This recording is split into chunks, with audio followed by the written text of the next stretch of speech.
Example 3 তে আরো একটা উপবৃত্তের ম্যাথ আছে, দেখো একটু ম্যাথটা কি বলছে। যে একটা ইকুয়েশন দেওয়া আছে 9x square plus 4y square equals to 36। এই উপবৃত্তটা দ্বারা প্রথম চতুর্ভাগে আবদ্ধ ক্ষেত্রফল বের করো। পুরা উপবৃত্তটার ক্ষেত্রফল কিন্তু বের করতে বলা নাই, বলছে প্রথম চতুর্ভাগে আবদ্ধ ক্ষেত্রের ক্ষেত্রফল বের করতে। তাহলে চলো প্রথমে আমরা গ্রাফ এঁকে ফেলবো। আবারও বলতেছি যে ইন্টিগ্রেশনের সাহায্যে এরিয়া বের করার ম্যাথে গ্রাফ খুবই খুবই ইম্পর্টেন্ট একটা বিষয়। তো এই গ্রাফটা কমপ্লিট করার জন্য ইকুয়েশনটাকে আমি একটু মডিফাই করে লিখবো। কিভাবে মডিফাই করব ভাইয়া? আমার কাজ হচ্ছে এইটাকে উপবৃত্তের আদর্শ ফরম্যাটে লেখা। দ্যাট মিনস হচ্ছে x square by a square plus y square by b square equals to 1, এই ফরম্যাটে নিয়ে আসা। সো ডান পক্ষে আমি 1 আনতে চাচ্ছি, এই কারণে আমি উভয় পক্ষকে 36 দিয়ে ভাগ করে দিব। উভয় পক্ষকে যখন 36 দিয়ে ভাগ করব, 9x square divided by 36 plus 4y square divided by 36 equals to 36 by 36, that means 1। এখন আসো, এবার লব আর হরকে যদি আমি 9 দিয়ে ভাগ করি তাহলে এক্স স্কোয়ার বাই 4 আসবে, প্লাস লব আর হরকে যদি আমি 4 দিয়ে ভাগ করি তাহলে এটা আসবে ওয়াই স্কোয়ার 9 ইকুয়ালস টু হচ্ছে 1। সো এখান থেকে আমরা কি পাচ্ছি? X square by 2 square plus y square by 3 square equals to হচ্ছে 1। ঠিক আছে? তাহলে উপবৃত্তটার ক্ষেত্রে দেখো এর ভ্যালু 2 আর বি এর ভ্যালু হচ্ছে 3।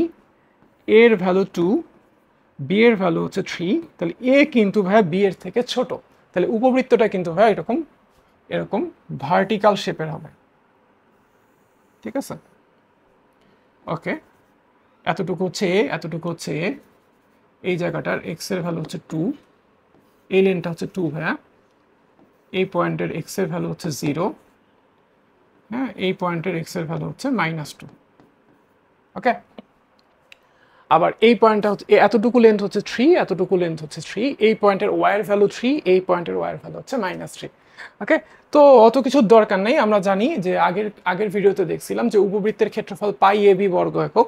তাহলে এই উপবৃত্তটার ক্ষেত্রফল হবে হচ্ছে, এই উপবৃত্তটার ক্ষেত্রফল হবে হচ্ছে পাই এ বি, এর ভ্যালু 2, বি এর ভ্যালু 3। ঠিক আছে? তাহলে এটা কত আসতেছে? 6 পাই বর্গ একক। ঠিক আছে? এখন পুরা উপবৃত্তটার ক্ষেত্রফল হচ্ছে 6 পাই বর্গ একক। তাহলে প্রথম চতুর্ভাগে যে আবদ্ধ ক্ষেত্রটা, দেখো প্রথম চতুর্ভাগে আবদ্ধ ক্ষেত্র কিন্তু ভাই এতটুকু। এবং চিত্রটা খুব ভালো করে খেয়াল করলে দেখবা এই উপবৃত্তটা কিন্তু ভাই ওয়াই অক্ষের সাপেক্ষে প্রতিসম। ওয়াই অক্ষের ডান দিকে যতটুকু আছে যেভাবে আছে, ওয়াই অক্ষের বাঁ দিকেও কিন্তু ততটুকুই আছে, একইভাবে আছে। একইভাবে এক্স অক্ষের সাপেক্ষেও প্রতিসম। এক্স অক্ষের উপরে যতটুকু আছে যেভাবে আছে, এক্স অক্ষের নিচেও ততটুকুই আছে, একইভাবে আছে। সো এই উপবৃত্তটা এক্স অক্ষের সাপেক্ষে প্রতিসম, ওয়াই অক্ষের সাপেক্ষে প্রতিসম। খেয়াল করে দেখো এই প্রথম চতুর্ভাগে যে আবদ্ধ ক্ষেত্রটা, এই ক্ষেত্রটার ক্ষেত্রফল এই এই ক্ষেত্রে চতুর্থ চতুর্ভাগে আবদ্ধ ক্ষেত্রের ক্ষেত্রফলের সমান। একইভাবে এইটার সমান, এইটার সমান। সো এটাকে যদি আমি এই টোটাল ক্ষেত্রফলটাকে যদি আমি 4 দিয়ে ভাগ করে দিই, তাহলেই কিন্তু আমি প্রথম চতুর্ভাগে আবদ্ধ ক্ষেত্রটা পেয়ে যাব। তাহলে আমাদের নির্ণেয় ক্ষেত্রফলটা হবে হচ্ছে এইটার 4 ভাগের 1 ভাগ। দ্যাট মিনস হচ্ছে নির্ণেয় ক্ষেত্রফল বা প্রথম চতুর্ভাগে আবদ্ধ ক্ষেত্রফল, প্রথম চতুর্ভাগে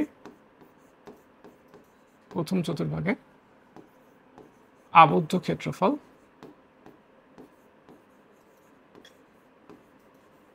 কত হবে? এইটার 4 ভাগের 1 ভাগ, 6 পাই বাই 4 বর্গ একক। ঠিক আছে? 6 পাই বাই 4 বর্গ একক। ওকে, তো যদি সিকিউতে আসে ভাই তাহলে কিন্তু ইন্টিগ্রেশনটা করে দেখাইতে হবে। এরকম ডিরেক্ট ফর্মুলা অ্যাপ্লাই করা যাবে না, পাই এ বি ফর্মুলাটা সিকিউতে অ্যাপ্লাই করা যাবে না। সো সিকিউতে আসলে কিভাবে করব সেটা এবার দেখি। ঠিক আছে? সিকিউতে আসলে যেটা করতে হবে যে এই ইকুয়েশনটাকে আমার ওয়াই ইকুয়ালস টু সামথিং আকারে লিখে নিতে হবে। তাহলে আমরা লিখতে পারি যে y square by 9 equals to হচ্ছে 1 minus x square divided by 4। That means লসাগু করলে 4 মাইনাস এক্স স্কোয়ার। তাহলে ওয়াই স্কোয়ারের ভ্যালু হচ্ছে 9/4 ইন্টু 4 মাইনাস এক্স স্কোয়ার। ঠিক আছে? এখান থেকে আমরা ওয়াই এর ভ্যালু পাবো। ওয়াই এর ভ্যালু কি পাবো? y এর ভ্যালু পাবো হচ্ছে প্লাস মাইনাস 3/2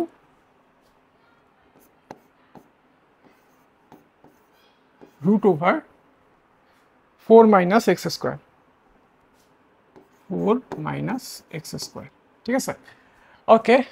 y এর ভ্যালু পজিটিভ না মানে হচ্ছে এক্স অক্ষের উপরে উপবৃত্তটার যে অংশটা আছে সেই অংশটা, y এর ভ্যালু নেগেটিভ না মানে হচ্ছে এক্স অক্ষের নিচে যে অংশটা আছে সেই অংশটা।